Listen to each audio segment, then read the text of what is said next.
Comment se reconstruire après une rupture avec un ex toxique? J'entends bien un ex toxique, mais ça pourra aussi vous aider si votre ex n'était pas forcément toxique, mais que c'est un petit peu difficile de se reconstruire.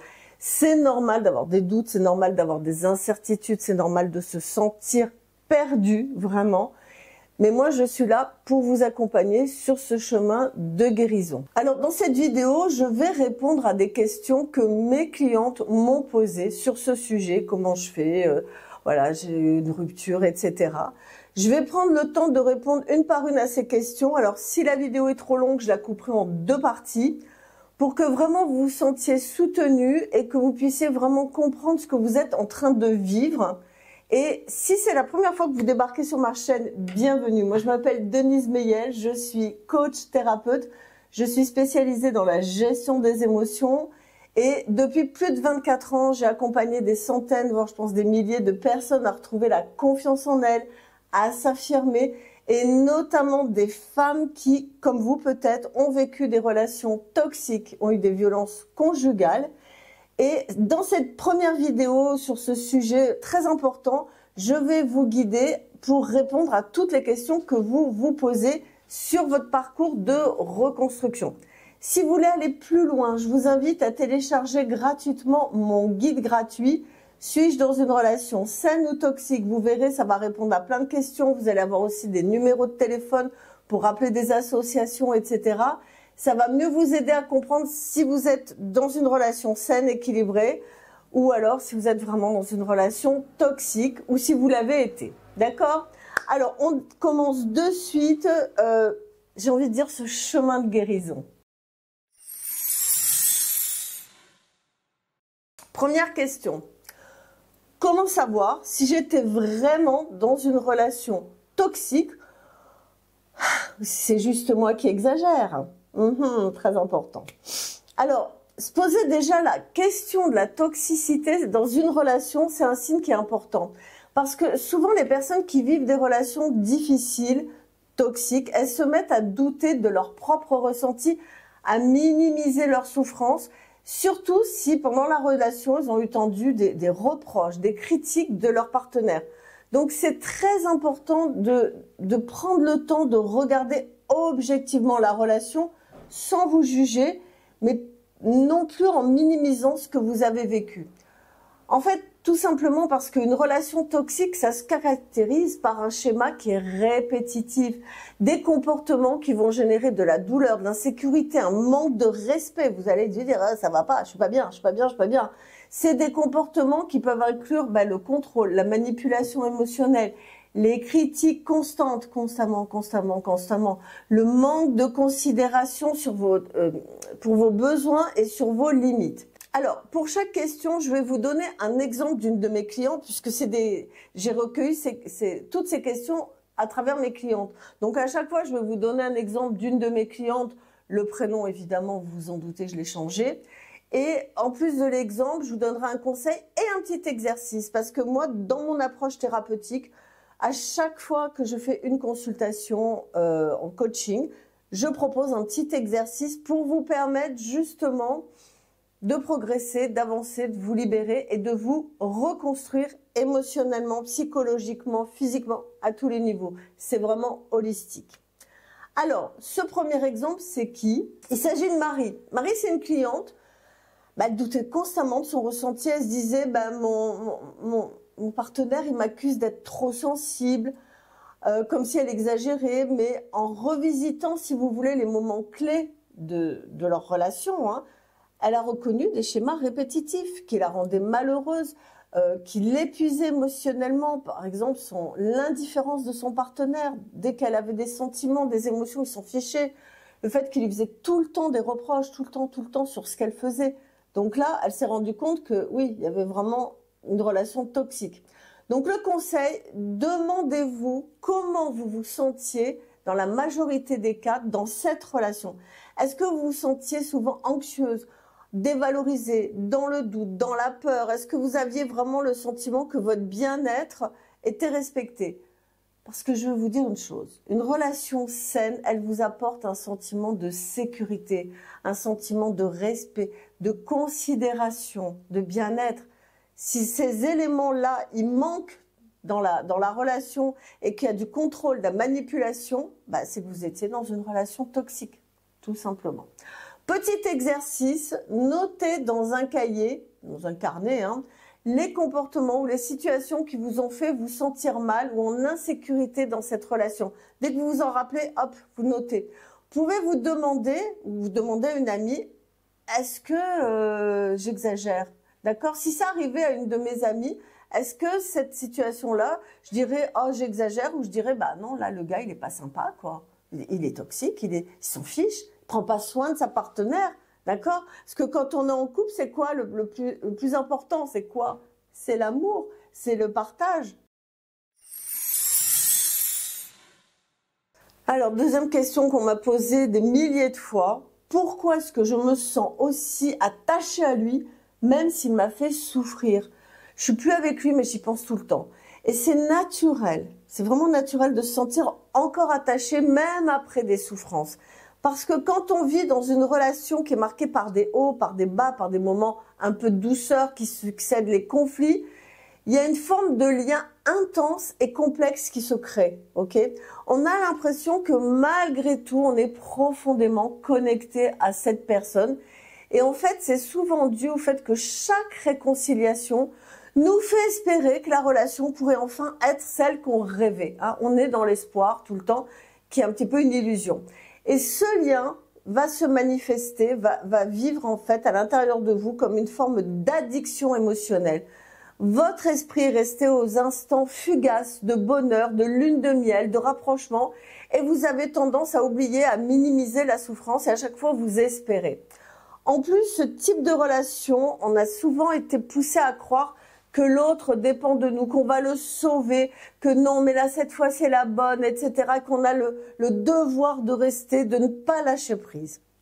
Pareil, encore là, un exemple, Sophie, elle est restée très, très longtemps avec un partenaire qui la faisait vraiment souffrir et elle ressentait cette responsabilité que si elle partait, elle allait l'abandonner, qu'il allait être perdu, qu'il n'allait pas y arriver sans elle. Mais en comprenant qu'elle n'avait jamais vraiment pu le sauver, elle a pu peu à peu se libérer de cette attache. Donc elle a pu vraiment se libérer de ce lien, de se sentir connectée, de penser à lui tout le temps. Mais qu'est-ce qu'il devient? Comment il va y arriver sans moi? Moi j'étais là pour le protéger. Oui, il était toxique, méchant, mais il est malheureux parce qu'on lui trouve toujours des excuses, hein, plein d'excuses, le passé, l'enfance, les parents, le travail, etc., etc. Et en fait, c'est cet attachement, c'est ce lien un peu toxique de « je dois le sauver » qu'il va falloir un petit peu désamorcer petit à petit, brique par brique. Donc le conseil, je vous invite à observer cette attache comme un processus naturel et à essayer de le désamorcer petit à petit. Déjà de reconnaître vos besoins légitimes, ceux qui n'ont pas été comblés dans cette relation, et qui vraiment maintenant vont l'être parce que vous allez vous connecter sur vous, vous allez vous prioriser. Petit exercice, vous allez noter chaque jour un moment où vous prenez soin de vous. Ça, c'est vraiment un des premiers exercices que je fais. Notamment, vous prenez le temps de faire une activité, je sais pas, ça peut être d'aller de déjeuner avec une amie, de prendre un bain, de vous détendre, de vous reposer, et ça va renforcer l'idée que vous méritez cette attention. C'est très important de chaque jour mettre en place les exercices que je vous propose. Vous allez voir, à chaque fois, ça va être très simple, ça va être des petites choses. C'est vraiment ce que je dis à mes clientes qui viennent en thérapie, en coaching avec moi-même, en leur disant, on va pas tout bouleverser d'un coup, vous n'allez pas guérir comme ça d'un coup. C'est un processus, encore une fois. Et là, vraiment, cette idée de pouvoir se libérer de ce lien et de ne plus être connecté à l'autre sans arrêt, ça va être de prendre le temps de faire des petites choses pour soi.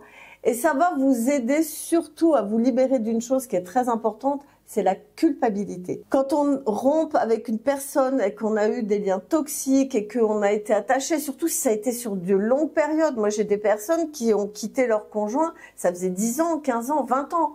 Et elles ressentent de la culpabilité, comment il va faire, comment il va s'en sortir, est-ce que j'ai bien fait après si longtemps? Des milliers de questions dans leur tête, d'accord? C'est pour ça que Je vais répondre à quelques-unes. Je pourrais pas répondre à toutes, mais à quelques-unes de ces questions.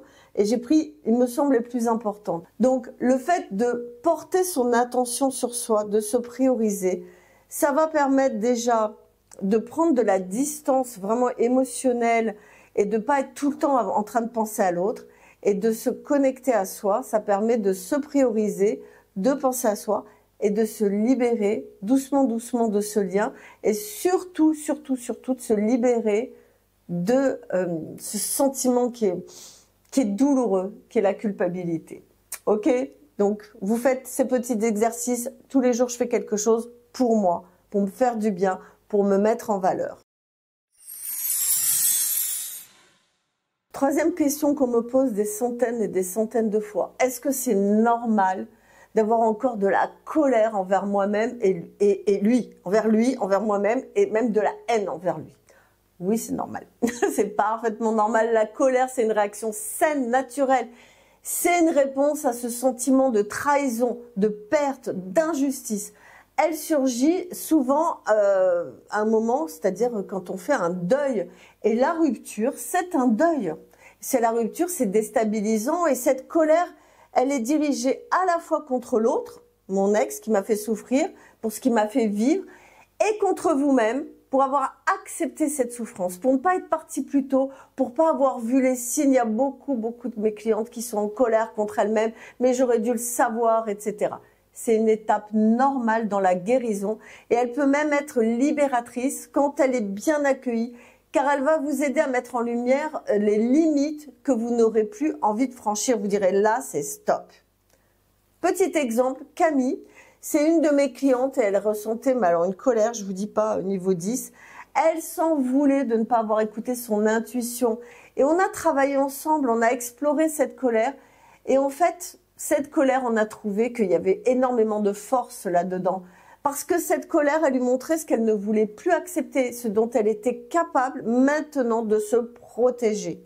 Grâce à cette colère, ça faisait comme un signal d'alarme. Accueillez cette colère comme une énergie de transformation.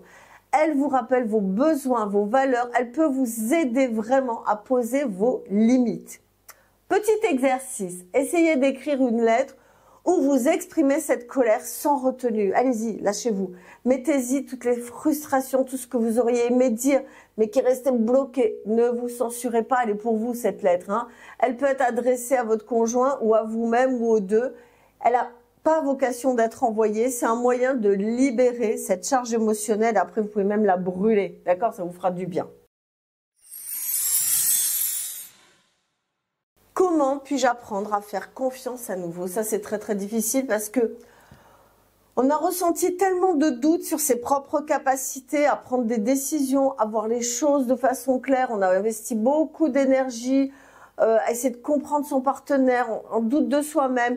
On ne sait plus finalement. Et ça, c'est mes clientes, elles me le disent, je suis perdue, je ne sais plus. Est-ce que je peux faire confiance à quelqu'un? Comment je peux faire? Est-ce que je vais pouvoir encore me faire avoir? Ou est-ce que je vais pouvoir être à l'écoute de mes valeurs, de mes émotions, me reconnecter à moi? Donc c'est important de se rappeler que notre voix intérieure qui a été étouffée dans cette relation, elle est là pour nous guider. Elle est toujours présente et elle peut être une alliée précieuse si vous lui redonnez de l'espace et de l'écoute.